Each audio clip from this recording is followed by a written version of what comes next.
And welcome you all students to my channel જ્ઞાન જ્યોત। આજે આપણે ધોરણ 11 સંસ્કૃત વિષયમાં અભ્યાસ કરવાના છીએ પદપાઠ નંબર 7 કે જેનું નામ છે નાટ્યમ એતત મયા કૃતમ, એટલે કે આ નાટ્યની મેં રચના કરી છે। ધોરણ 11 સંસ્કૃત વિષયમાં આપણે મહાકવિ ભાસના નાટક જે ઉરુભંગમની ચર્ચા કરી હતી, એમાં આપણે ખાસ યાદ રાખવાનું છે કે એમાં લખ્યું છે કે ભરત મુનિ જે આચાર્ય છે એમણે નાટ્યશાસ્ત્રના નિયમોનો ભંગ થયો છે। ક્યાં થયો હતો? તો જે સ્ટેજ પર દુર્યોધન એટલે કે એ નાટકમાં સુયોધન એનું મૃત્યુ દર્શાવવામાં આવ્યું ત્યારે એવું લખ્યું હતું કે ભાઈ આમાં નાટ્યશાસ્ત્રના નિયમોનું ઉલ્લંઘન થયું છે। મીન્સ કે જે તે સમયે એવા નિયમો હતા કે સ્ટેજ પર પાત્ર જે છે પણ એનું મૃત્યુ બતાવવામાં આવતું નહોતું, ખાલી કહી દેવામાં આવતું પડદા પાછળ। તો આપણે ત્યાંથી ભણ્યા કે ભાઈ ભરત મુનિના નાટ્યશાસ્ત્રના નિયમો છે। તો આ નાટ્યશાસ્ત્રના નિયમો અને ભરત મુનિએ કઈ રીતે આ નાટ્યની રચના કરી એની આપણે ચર્ચા કરવાના છે, એનો અભ્યાસ છે અને ખાસ આખી કવિતા એના માટે છે। તો ચોક્કસ આપણે એને સમજીશું।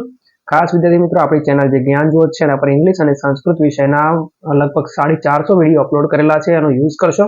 અને ટેલિગ્રામ ચેનલનો આ કોડ છે, આ કોડ પરથી તમે એને ટૂંકમાં સ્કેન કરશો એટલે ઓટોમેટિક તમે એમાં સબસ્ક્રાઇબ થશો અને પછી જોઈન કરીને તમે teaching PDF free of cost use કરી શકો છો। આગળ વધીએ। સૌથી પહેલા આપણે પ્રસ્તાવનાની વાત કરીશું। તો પ્રસ્તાવનામાં લખ્યું છે કે નાટ્યશાસ્ત્રીય વિચારણાનો પ્રારંભ આચાર્ય ભરતથી થાય છે, બરોબર। આચાર્ય જે છે ભરત મુનિ છે એમને નાટ્યશાસ્ત્રના નિયમો બનાવ્યા। કોઈ પણ વસ્તુ બનાવવાની હોય તો એના કોઈ પણ નિયમો હોય, જેમ કે આપણા બંધારણના નિયમો, સંવિધાન છે, કોઈ પણ વસ્તુ તમે કરશો તો એના કોઈ ના કોઈ નાના મોટા નિયમો બનાવવા પડે, નહીતર શું થાય કે ગમે તેમ બને। તો અહીંયા નાટ્યશાસ્ત્રના નિયમોની વાત કરવાની છે અને ભરત એટલે મુનિ દ્વારા થયું હતું। નાટ્યશાસ્ત્ર નિયમોની ચર્ચા તેઓએ કરી છે, રચના પણ તેઓએ કરી છે। તેમનો સમય છે ઈસવીસનની 3જી શતાબ્દી, એટલે આપણા માટે છે ઈસવીસનની 3જી શતાબ્દીમાં થઈ ગયા। નાટ્યની ઉત્પત્તિની જે સ્ટોરી છે આપણે થોડીક સમજીએ તો કઈ રીતે છે કે દેવો જે છે એ બ્રહ્મા પાસે ગયા હતા, જે આપણે પાઠ્યપુસ્તકમાં લખ્યું છે। અને દેવો જે છે એ દેવો બ્રહ્મા પાસે શાના માટે ગયા? તો ક્રીડનીય એટલે કે રમકડું, જે આપણને મનોરંજન અને ઉપદેશ પણ આપે, આવું રમકડું લેવા માટે દેવો ગયા બ્રહ્મા પાસે। બ્રહ્માએ પછી એમને એ રમકડું આપ્યું જેનું નામ હતું નાટક। બ્રહ્માએ દેવોને આપ્યું, દેવો પાસેથી આ ભરત મુનિ પાસે ગયું, એટલે કે દેવોએ ભરત મુનિને આપ્યું। ભરત મુનિએ શું કર્યું? પોતાના 100 પુત્રોની મદદથી ઇન્દ્રધ્વજ મહોત્સવ પ્રસંગે શરૂઆતમાં પ્રથમ નાટકની ભજવણી કરી। ટૂંકમાં અહીંથી એનું સ્ટાર્ટિંગ થયું અને આ રીતે બરોબર છે શરૂઆત થઈ। હવે જે આપણને આપેલું પદ છે એમાં જોઈએ તો શ્લોક નંબર 1 થી 3 માં શાની વાત છે? તો નાટ્યને ક્યાંથી અને કેવી રીતે આકાર આપવામાં આવ્યો, મીન્સ કે નાટ્યની અંદરની રચના જે છે, બરોબર। જેમ કે માણસ શરીર છે તો 5 તત્વોથી બની છે, તે 5 તત્વો જે છે, ભગવાન શબ્દ આપણે ઘણી વાર જોઈએ છીએ, ભૂમિ, ગગન, વાતાવરણ છે, નદી છે એટલે કે પાણી છે, બરોબર, હવા, પાણી, બધું તો આ બધું પંચતત્વ। તો એ રીતે નાટક જે છે એમાં ક્યાંથી શું લેવામાં આવ્યું એની વાત કરી છે। પછી શ્લોક નંબર 4 થી 8 માં શું છે? નાટ્ય કોની માટે અને કઈ રીતે મદદ કરશે, કોના માટે શું કરશે ટૂંકમાં, તો એનું પણ આપણને 4 થી 8 માં આપ્યું છે। અને 9 નંબરમાં શ્લોકમાં આપણને આપ્યું છે કે નાટ્ય ખરેખર છે શું, બરોબર। આપણો કોડ છે અને ખાસ કરીને ટેલિગ્રામ ચેનલમાં જોડાયેલો છો તો પીડીએફ ફ્રી ઓફ કોસ્ટ તમને મળશે। પ્રથમ શ્લોકની આપણે વાત કરીશું। સર્વ શાસ્ત્રાર્થ એટલે કે બધા શાસ્ત્રોથી સંપન્નમ એટલે કે યુક્ત, સર્વ શિલ્પ પ્રવર્તકમ સર્વ શિલ્પોને પ્રવર્તનાર। ટૂંકમાં આપણે એની ડિટેલમાં માહિતી પણ આપી છે, પણ અત્યારે આપણે એના શબ્દાર્થને જોઈ લઈએ। નાટ્યખમ એટલે નાટ્ય નામનો પંચમ વેદમ 5મો વેદ સે ઇતિહાસમ એટલે ઇતિહાસ સહિત, કરોમી એટલે રચું છું, અહમ એટલે હું। અહીંયા ભરત મુનિ જે છે એ કહે છે કે બધા શાસ્ત્રોથી ભરપૂર, બરોબર, સર્વ શિલ્પોને પ્રવર્તનાર નાટ્ય નામનો 5મો વેદ, યાદ રાખીશું નાટ્યને કયા વેદથી ઓળખાય છે? તો 5મા વેદ, અથવા આપણા આ પાઠને કવિતાને અનુરૂપ કોઈ પ્રશ્ન પૂછાય તો એવું યાદ રાખવાનું કે 5મો વેદ કોને કહ્યો છે?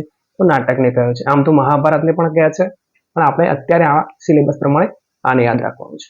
હવે સર્વ શાસ્ત્રોથી યુક્ત એ શું છે? તો આપણે જો અહીંયા વેદો લખ્યા છે, ઋગ્વેદ, યજુર્વેદ, સામવેદ, અથર્વવેદ, ઉપનિષદોની પણ વાત કરી શકાય અને પુરાણોની વાત કરી શકાય, અને છેવટે થયું આ નાટક છે અભિજ્ઞાન શાકુંતલમ, એટલે કે ટૂંકમાં આ બધા વેદો, બધા જ ઉપનિષદો, બધા પુરાણો અને બીજું જે સંસ્કૃત સાહિત્ય, રામાયણ, મહાભારત, આ બધામાંથી ભેગું કરીને આપણે બનાવ્યું નાટક। કોને બનાવ્યું? ભરત મુનિએ। તો જોઈએ, બધા શાસ્ત્રોથી યુક્ત, સર્વ શિલ્પોને પ્રવર્તનાર નાટ્ય નામનો 5મો વેદ ઇતિહાસ સહિત હું રચું છું। કોણ રચે છે? આચાર્ય ભરત મુનિ નાટકની રચના કરે છે।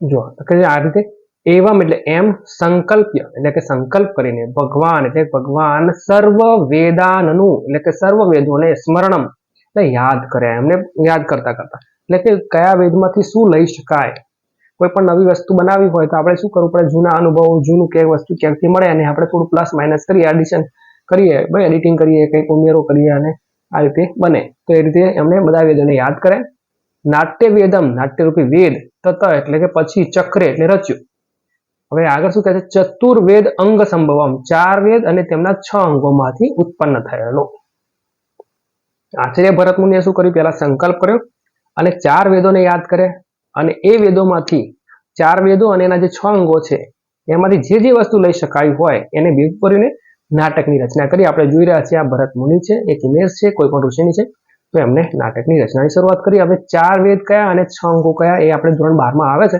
પણ હાલ એને જોઈ લઈએ જો ભાષાંતર છે એમ સંકલ્પ કરીને ભગવાન આચાર્ય ભરતે પછી સર્વ વેદોને યાદ કરતા કરતા 4 વેદ અને તેમના જે 6 અંગો છે એમાંથી ઉત્પન્ન થયેલા નાટ્ય રૂપી વેદ રચ્યું કેટલા વેદ છે તો આપણને ખબર જ છે આપણે તો ધોરણ 11 માં આવી જ જાય છે વેદ છે ઋગ્વેદ યજુર્વેદ સામવેદ અને અથર્વવેદ ધોરણ 12 માં આવશે વેદાંગ પહેલું જ છે ગૃહ્ય સૂત્ર અને એમાં ખાસ આપણે યાદ રાખવાનું છે કે વેદના અંગો કયા કયા છે માનવ શરીર સાથે સરખાવ્યું છે પણ હાલ આપણે આને જોઈએ તો વેદના 6 અંગો છે કયા કયા 6 અંગો કીધા તો શિક્ષા કલ્પ વ્યાકરણ નિરુક્ત છંદ અને જ્યોતિષ મીન્સ કે ભરત મુનિએ નાટ્યની રચના કરવા માટે 4 વેદો અને એ વેદના અંદરના જે અંગો વેદાંગો છે 6 અંગો એનો યુઝ કરીને નાટકની રચનાની શરૂઆત કરી બીજો શ્લોક પૂરો હવે શું લીધું કયા વેદમાંથી એની વાત કરીએ જગ્રાહ એટલે ગ્રહણ કર્યા પાઠ્યમ એટલે કે સંવાદ યાદ રાખજો ઋગ્વેદમાંથી શું લીધું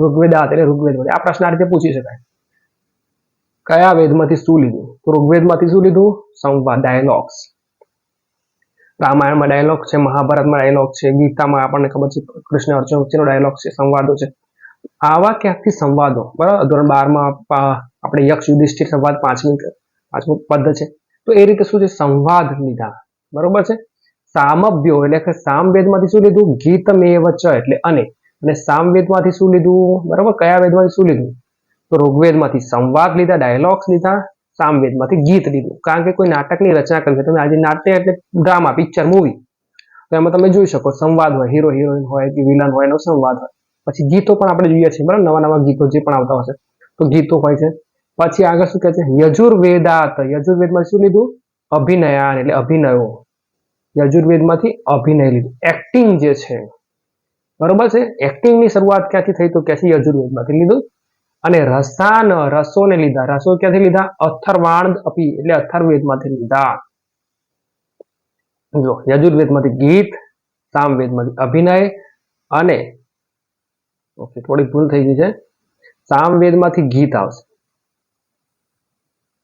સામવેદમાંથી ગીત આવશે અને યજુર્વેદમાંથી શું આવશે અભિનય લીધા અભિનય લીધા અને અથર્વવેદમાંથી રસ લીધા ફરી એકવાર ઋગ્વેદમાંથી સંવાદ યજુર્વેદમાંથી સામવેદ આવશે પેલો એટલે સામવેદમાંથી ગીત આપણને ખબર છે સામવેદમાં આપણે ધોરણ 11 માં ભણ્યા કે સામવેદમાંથી ગીતોની શરૂઆત એટલે કે પૂજા અથવા મીરાબાઈની જેમ પંક્તિઓ હોય એમ પ્રશસ્તિ દ્વારા ભક્તિ દ્વારા ભક્તિ ગીતો દ્વારા ભગવાનની પૂજા પછી આવ્યો યજુર્વેદમાંથી શું આવ્યા અભિનયો લીધા અને છેલ્લે અથર્વવેદમાંથી લીધા રસ હવે રસ કયા કયા છે બાકીનું તો આપણને ખબર પડે છે રસની વાત કરીશું તો રસ નામના જે છે એના સ્થાયી ભાવ લખ્યા છે પહેલો રસ છે શૃંગાર રસ 9 રસો છે ટૂંકમાં શૃંગાર એટલે પ્રેમ રતિ વીર એટલે ઉત્સાહ બરાબર યુદ્ધ માટે વીર રસ તમને ખબર પછી રૌદ્ર એટલે ક્રોધ બરાબર ભગવાન શંકર ભગવાનનું રૌદ્ર રૂપ એટલે કે ગુસ્સાવાળું રૂપ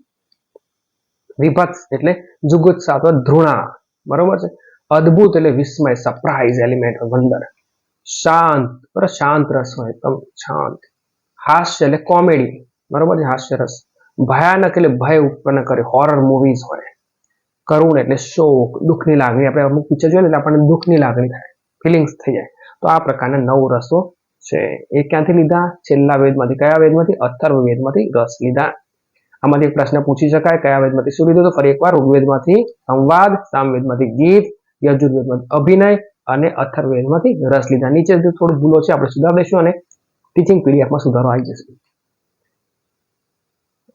તેમણે શું કર્યું એટલે આચાર્ય ભરતે ઋગ્વેદમાંથી સંવાદ, સામવેદમાંથી ગીત, યજુર્વેદમાંથી અભિનયો અને અથર્વવેદમાંથી રસોને ગ્રહણ કરે. અને આ રીતે ટૂંકમાં નાટ્યના જે અંગોની જરૂર જે પડી એ એમાંથી ભરપાઈ થઈ. હવે આગળના શ્લોકોમાં શું કહે છે કે કશ્ચિત ધર્મ, આ નાટકની અંદર શું શું છે, કઈ પ્રકારની સ્ટોરી હોય તો ક્યાંક ધર્મ હોય છે કે છે, કશ્ચિત એટલે ક્યાંક રમત, અલગ અલગ મૂવીઝની આપણે વાત કરીશું, આખું ચિત્ર સારા એવા એડ કર્યા છે.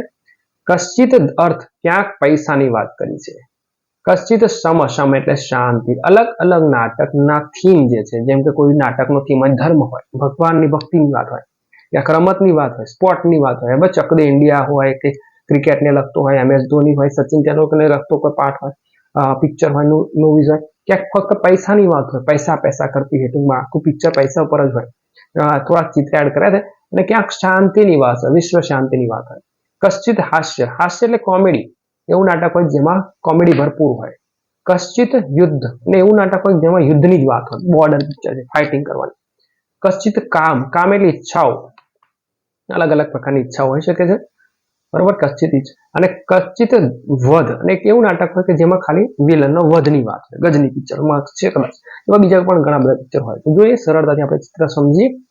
પેલા આટલું જોઈએ, ક્યાંક ધર્મની વાત હશે, ક્યાંક રમત, ક્યાંક પૈસા, ક્યાંક શાંતિ, ક્યાંક હાસ્ય, ક્યાંક યુદ્ધ, ક્યાંક ઈચ્છા અને ક્યાંક વધ આ નાટ્યમાં હોય છે. ટૂંકમાં નાટકમાં અલગ અલગ જો આપણે ચિત્રો એડ કરે છે. અહીંયા આપણે રામાયણ દેખાય છે, રામાયણ એટલે ધર્મની વાત છે, બરોબર. રામાયણ છે, જય સંતોષી માતા છે, ઓ માય ગોડ છે, તો કોઈ પણ એવું પિક્ચર જે ધર્મને બાબતને લગતું હોય.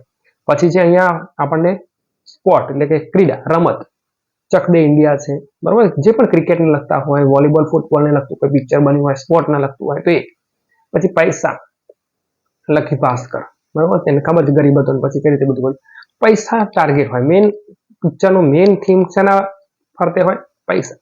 પછી છે શાંતિ, જો નોબલ પીસ અથવા કોઈ પણ પિક્ચર જેમાં વિશ્વ શાંતિની વાત હોય, વસુદેવ કુટુંબની વાત હોય. પછી કોમેડી, ધમાલ પિક્ચર છે. પછી યુદ્ધ હોય, બોર્ડર. પછી ઈચ્છા, ઈચ્છા એટલે આ ભાઈ છે એને 12 પાસ કરીને પેલું IPS થવું જોઈએ, તો કોઈક ઈચ્છા હોય, સારી ઈચ્છા પણ હોય શકે, ખરાબ ઈચ્છા પણ હોય શકે. અને છેલ્લે વધ છે, જો અહીંયા રાવણનો વધ આપણે બતાવ્યો છે. તો નાટકમાં આવું કંઈક ને કંઈક થીમ હોઈ શકે છે. આગળ શું કહે છે હવે, ધર્મો એટલે કે ધર્મ, નાટક લોકો માટે શું કરશે, તો જે લોકો ધર્મમાં રહેવા માંગે છે તો ધર્મ પ્રવૃત્તાનામ, ધર્મમાં પ્રવૃત્ત રહેનારાઓને ધર્મની માહિતી મળશે. ટૂંકમાં નાટકો અલગ અલગ પ્રકારના હશે. તમારે ધર્મ શીખવો છે તો એવું નાટક પસંદ કરશો જેમાંથી તમને ધર્મ બાબતે શીખવા મળશે.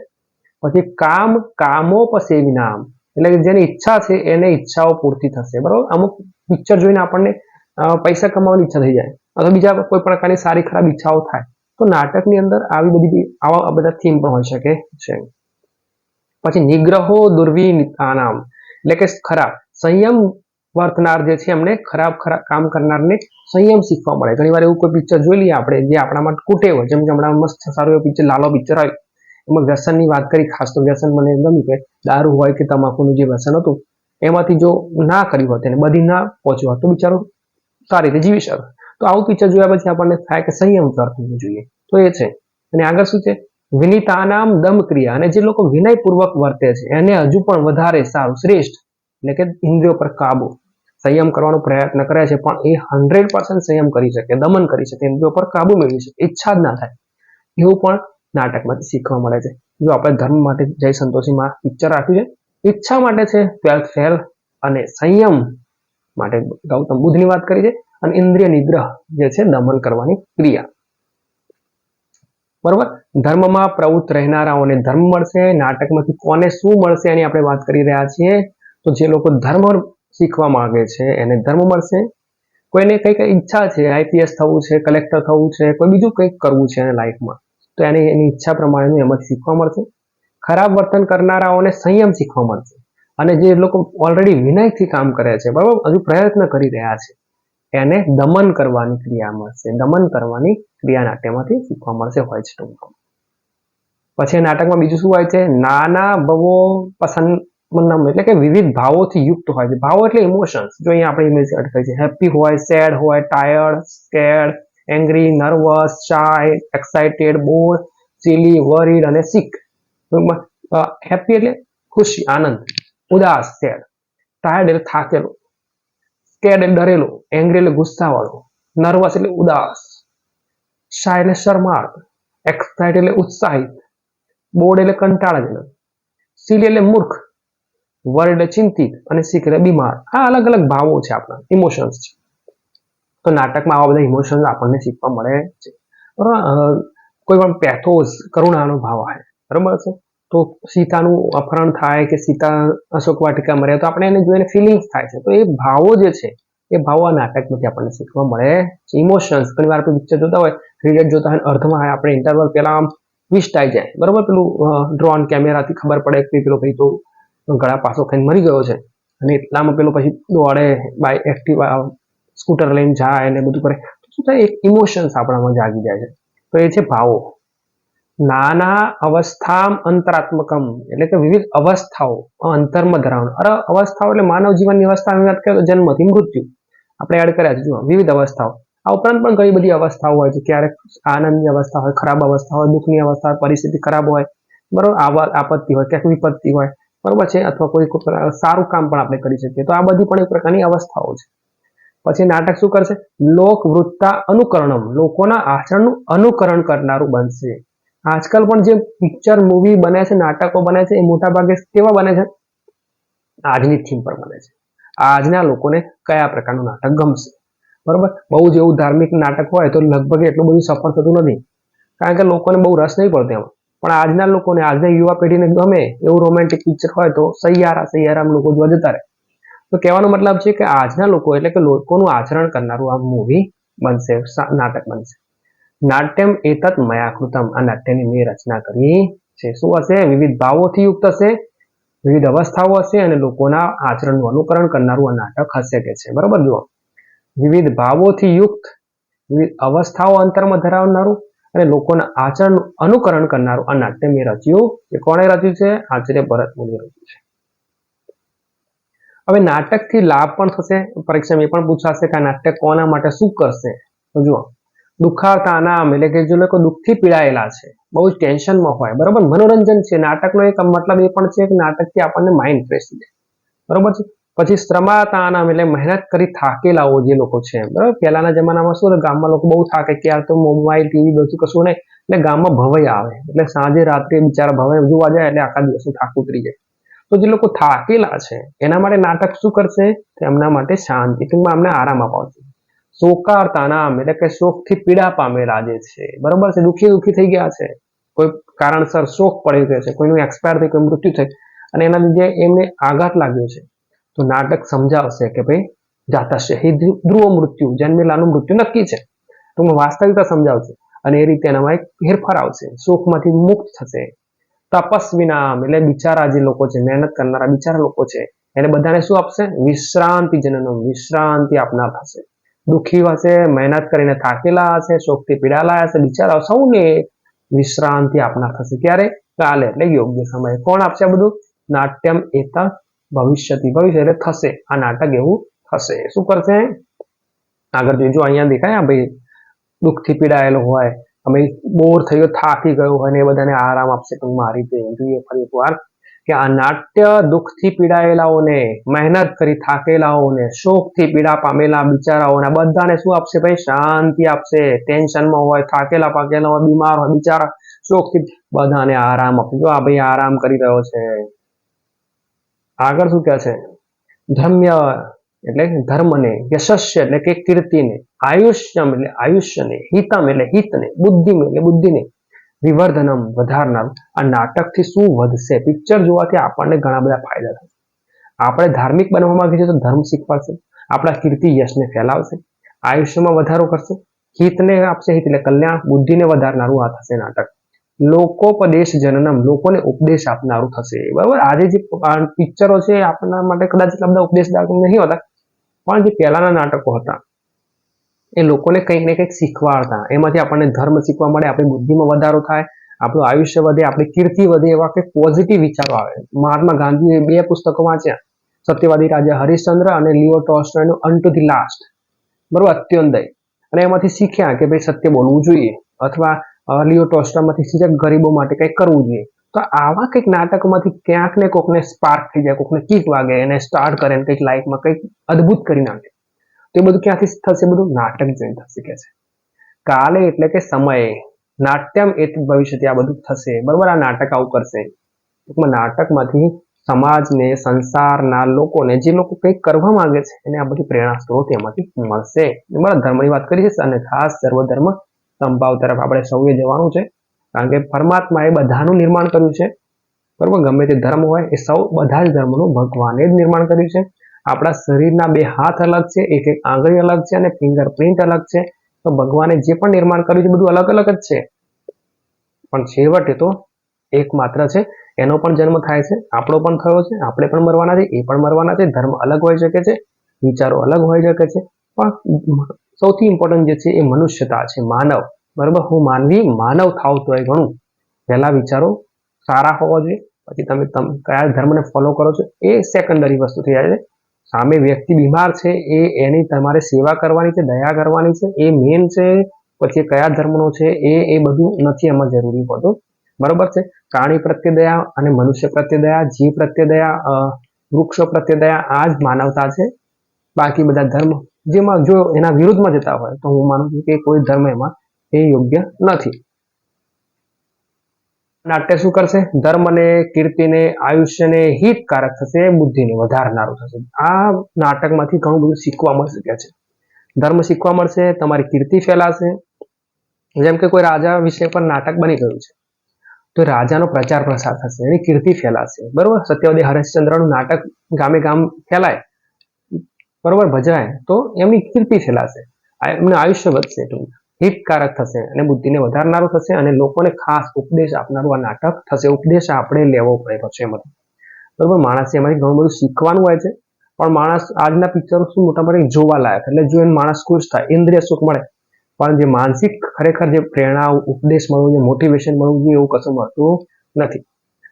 અત્યારની વાત કરું તો સારું એવું પિક્ચર છે, ઘણા બધા જોઈ લીધું. લાલો પિક્ચર છે, ખૂબ જ સારું પિક્ચર છે. લેટેસ્ટ વાત કરું છું કદાચ, પણ એ જોયા પછી કેટલાય તમાકુ અને દારૂનું વ્યસન છોડ્યું એ પ્રશ્ન તમે પૂછો. બધાને ખબર પડી કે દારૂ પીવાથી આ થયું, દારૂ પીવાથી પેલું થયું, આ ખોટા કામ થયા, આ થયા, પણ જે લોકો પીતા હોય અને પીતા હતા અને ગયા પિક્ચર જોવા, શીખી તો લીધું પણ અંદર ફીલ કર્યું ખરું, છોડ્યા ખરા, એ મેન ઇમ્પોર્ટન્ટ છે. ન એટલે નથી, તત એટલે એવું, જ્ઞાન એટલે જ્ઞાન, બરોબર. નાટક જે છે ને એટલું વાઇડ એંગલ છે, બહુ જ વિશાળ ક્ષેત્ર છે નાટકનું. એટલે જેમ મહાભારતમાં કહેવાય છે કે મહાભારતમાં જે છે ને વિશ્વમાં તમામ જ્ઞાન એનું એમાં છે અને એના સિવાય કશું રહેતું નથી ટૂંકમાં, એવું નાટકમાં પણ એવું કહેવાયું છે કે વિશ્વનું તમામ જ્ઞાન જે છે ને બધું નાટકમાં છેવટે આવી જાય છે. લખ્યા છે કે એવું કોઈ જ્ઞાન બાકી રહી જતું નથી, એવું સમજવાનું છે આપણે. ન તત શિલ્પમ, એવું કોઈ શિલ્પ બાકી રહી જતું નથી. નશા વિદ્યા, એવી કોઈ વિદ્યા નથી રહી જતી. નશા કલા, એવી કોઈ કળા બાકી રહી જતી નથી. ન અસૌ યોગ, એવો કોઈ યોગ રહી જતો નથી. ન તત્કર્મ, એવું કોઈ કર્મ રહી જતું નથી. નાટ્ય એટલે નાટ્યમાં અસ્મિન, આ ન એટલે નથી, દ્રશ્યતે એટલે દેખાતું. ટૂંકમાં નાટકમાં નથી દેખાતું એટલે કે બાકી રહી જતું હોય એવું કોઈ જ્ઞાન, એવું કોઈ શિલ્પ, એવી કોઈ વિદ્યા, એવી કળા, એવો કોઈ યોગ, એવું કોઈ કર્મ રહી જતું નથી. ટૂંકમાં નાટકમાં વિશ્વના તમામ સારા, ખરાબ, સરા, નરસા બધા જ બાબતોનો સમાવેશ થઈ ગયો છે. શિલ્પકળાની આપણે વાત કરી છે, ચિત્રકળાની વાત કરી છે અને યોગની વાત કરી છે, પણ આને ડિટેલમાં સમજીશું આ રીતે છે. જ્ઞાન કયા કયા પ્રકારનું છે જે નાટકમાં હોઈ શકે? તો નાટકમાં જ્ઞાનની થોડીક વાતો કરી છે આપણે, કે શાસ્ત્રીય જ્ઞાન હોય જેમાં વેદ, ઉપનિષદ, વ્યાકરણ બધું આવે. વ્યવહારિક જ્ઞાન હોય, કલાત્મક જ્ઞાન હોય, વૈજ્ઞાનિક જ્ઞાન હોય, આધ્યાત્મિક જ્ઞાન હોય. ટૂંકમાં નાટકમાં વિશ્વમાં રહેલા તમામ જ્ઞાનોનો સમાવેશ થાય છે. આજે આપણે પિક્ચર જોતા હોય 2050 કદાચ સાયન્ટિફિક કોઈ નોવેલ પિક્ચર બન્યું હોય, ખાસ કરીને ફોરેનમાં આવું બધા, તો એ જ્ઞાન પર આધારિત છે. પછી શિલ્પ એટલે હસ્તકળા હોય, સ્થાપત્ય કલા હોય, શિલ્પકળા હોય, ધાતુ શિલ્પ હોય, ચિત્ર શિલ્પ હોય, લલિત, બરાબર, આ બધું જે પણ પ્રકારની શિલ્પકળાઓ આવતી હોય એ બધાનું એમાં ટૂંકમાં સમાવેશ થાય છે. વિદ્યા, એમાં ગણિત, વિજ્ઞાન, ઇતિહાસ, ભાષા, સંગીત, તમામ પ્રકારની વિદ્યાઓનો સમાવેશ થાય છે, બરોબર. અત્યારની વાત કરીએ કમ્પ્યુટિંગ પણ એમાં આવી જાય, સાયન્ટિફિક ઇન્વેન્શન પણ આ બધામાં વિદ્યામાં, જ્ઞાનમાં આવે. પણ જે નવું થતું હશે એ બધું પણ નાટકમાં સમાવેશ થાય છે. કળા કયા કયા પ્રકારની હોય? કલા તો ગાયન કળા, તમે પિક્ચરમાં જો તો ગાયન હોય, ગાયક કલાકાર હશે, ચિત્ર બનાવવાનું આવશે, કદાચ નૃત્ય આવશે, અભિનય આવશે, લેખન કળા હશે, સ્કિલ્સ જે છે એની વાત છે. યોગની વાત કરીશું તો ખાલી કસરત કે પ્રાણાયામની વાત નથી, પણ એમાં અહીંયા યોગ એટલે અહીંયા સંયોગ કરવાનો, સુયોગ, બે વસ્તુ ભેગી કરવાની. જેમ કે અભિનયની સાથે એની એક્ટિંગ સાથે એના હાવભાવ બધું મેચ થાય, તો એ છે વિવિધ જ્ઞાન, વિદ્યા, કળા વગેરેનો સુમેળ યોગ એટલે કે જોડાણ કરવાનું છે. યોગનો મતલબ ખાલી આપણે એવું માનીએ કે પ્રાણાયામ કે પેલું સૂર્ય નમસ્કારની વાત નથી. આ યોગની મતલબ છે કે વિશ્વમાં જે નાટક માટે જરૂરી છે એવા બધી વસ્તુનો સંયોગ કરવાનો છે, એને યોગ કરવાનો છે. અને કર્મની વાત કરીશું તો કર્મના પ્રકાર. નિષ્કામ કર્મ, નિષ્કામ એટલે કોઈ પણ પ્રકારની ઈચ્છા વગરનું કામ, બરાબર, કોઈ કામ ના હોય, વાસના, ઈચ્છા ના હોય, બરાબર. ગીતામાં કીધું છે ને, કર્મને વાત કરે છે મહાફલેષુ કદાચન, કર્મ કર ફળની આશા રાખીશ નહીં, એ નિષ્કામ છે. પછી સકામ, સકામ એટલે જેમાં કર્મની સાથે સાથે ફળની પણ ઈચ્છા હોય. પછી નિયત કર્મ એટલે રોજિંદુ કામ આપણે જે કરતા જ હોય, બરોબર, સવારમાં ઉઠવું, ખાવું, નાવું, પીવું, બધું. અને વિકર્મ એટલે ખરાબ કામ, દુષ્કર્મ. અને અકર્મ એટલે કશું ના કરો, બેસી રહો, બરોબર. આ બધા કર્મના પ્રકારો છે. ઘણી વાર આપણે નથી, જેમ કે દ્રૌપદીનું વસ્ત્રાહરણ થતું હોય તો દુશાસન વસ્ત્ર ખીચે છે, એ વિકર્મ છે, ખરાબ કામ છે. પણ ભીષ્મ પિતા છે કે દ્રોણ છે કે ધૃતરાષ્ટ્ર છે, એ કશું કરતા નથી, તો એ અકર્મ છે, કશું નથી કરતા. અને કશું નથી કરતા એ પણ એક પ્રકારનું પાપ છે, કારણ કે એ ટાઈમે જે કરવું જોઈતું હતું એ કર્મ તો કરવું જ પડે. આગળ વધીએ. એવું કોઈ જ્ઞાન નથી, એવું કોઈ શિલ્પ નથી, એવી કોઈ વિદ્યા કે કળા નથી, એવો કોઈ યોગ નથી, એવું કોઈ કર્મ નથી જ્યાં નાટ્યમાં દેખાતું નથી. ડબલ નકાર છે, યાદ રાખજો. એટલે ટૂંકમાં બધું જ છે. જ્ઞાન છે, શિલ્પ છે, વિદ્યા છે, કળા છે, યોગ છે અને કર્મ છે. ટૂંકમાં બધું જ આમાં આવી જાય છે. એટલું પોઝિટિવ એ રીતે રહેવાનું. માઇનસ માઇનસ પ્લસ ગણિતની ભાષામાં, એટલે બે બાજુ નેગેટિવ એટલે પોઝિટિવ સમજવાનું. ખાસ આ કોડ છે, સ્કેન કરશો અને ટીચિંગ પીડીએફ ડાઉનલોડ કરજો. વિડીયો ગમે ના ગમે બરોબર અલગ વસ્તુ છે, પણ એમાં સુધારા વધારા કરીને ક્લાસમાં પણ તમે જે ટીચર હોય સમજાઈ શકો અને તમે મોબાઈલથી પણ વાંચી શકો, પ્રિન્ટ પણ કરી શકો. ટેલિગ્રામ ચેનલ આપણે જ્ઞાન જ્યોત છે, અને સબસ્ક્રાઇબ કરશો. Free of cost download teaching PDF છે, ફ્રી ઓફ કોસ્ટ મળશે. વિદ્યાર્થી છો તો એનો યુઝ કરો ડાઉનલોડ કરીને. અને જો તમે એવું લાગે કે તમારા ટીચરની જરૂર છે, અથવા શાળામાં તમારા ટીચરને ભણાવવા માટે તમારે આપવું છે, અથવા ટીચર છો તમે અને તમારે ડાઉનલોડ કરીને ભણાવવું છે ક્લાસમાં, તો તમે એનો યુઝ કરશો. ફ્રી ઓફ કોસ્ટ છે. અને ટેલિગ્રામ ચેનલ છે, અને ખાસ આપણે યુટ્યુબ ચેનલ પણ છે, એમાં ધોરણ 11 અને 12 અંગ્રેજી સંસ્કૃત વિષયના આવશે. અને વિડીયો ગમે તો લાઈક કરો તો કઈ વાંધો નહીં, વિડીયો જોવાનું રાખો, કંઈક શીખવાનું રાખશો. અને ભૂલો ખાસ લાઈક નહીં કરો તો કઈ વાંધો નથી, પણ ક્યાંક ભૂલ હોય તો ચોક્કસ એવી કોમેન્ટ કરીને જણાવો કે સાહેબ આ ભૂલ છે, તો આપણે નવા વિડીયોમાં એટલું સુધારો કરીએ, બરોબર છે. કારણ કે નો બડી ઇઝ પરફેક્ટ, અને જે પ્રયત્ન કરે છે ભૂલ એની જ થાય. વિડીયો જોયા પછી 2-3 ભૂલો મને દેખાય, જેમ કે ટાઈપિંગ હોય, પણ હું તમને કહું કે મેં ભણાવ્યું એટલે ભૂલ થઈ, બરાબર. કોઈ ટીચર ભણાવી જ નથી અથવા કોઈ પીડીએફ નથી બનાવી તો ભૂલ થવાની જ નથી. પછી ખાસ જો સારું લાગે તો આપણે એને શેર કરીશું. તમારા કામનું નથી, તમને નથી ગમતું, તમારા પ્રોબ્લેમ છે, તમે અન્યને ખાલી શેર કરો કે તારા માટે છે. જેમ કે તમે 12મું ભણીને પૂરું થઈ ગયું, અથવા તમે 11માં છો, તો જે તે વ્યક્તિને તમે શેર કરો. અને વધુ વિડીયો જોવા માટે ચેનલને આપણે સબસ્ક્રાઇબ કરીશું. અને જો જરૂર લાગે, મુખ્ય લાગે તો નોટિફિકેશન બેલ આઇકોનને પણ પ્રેસ કરી રાખવાનો. Thank you and best of luck.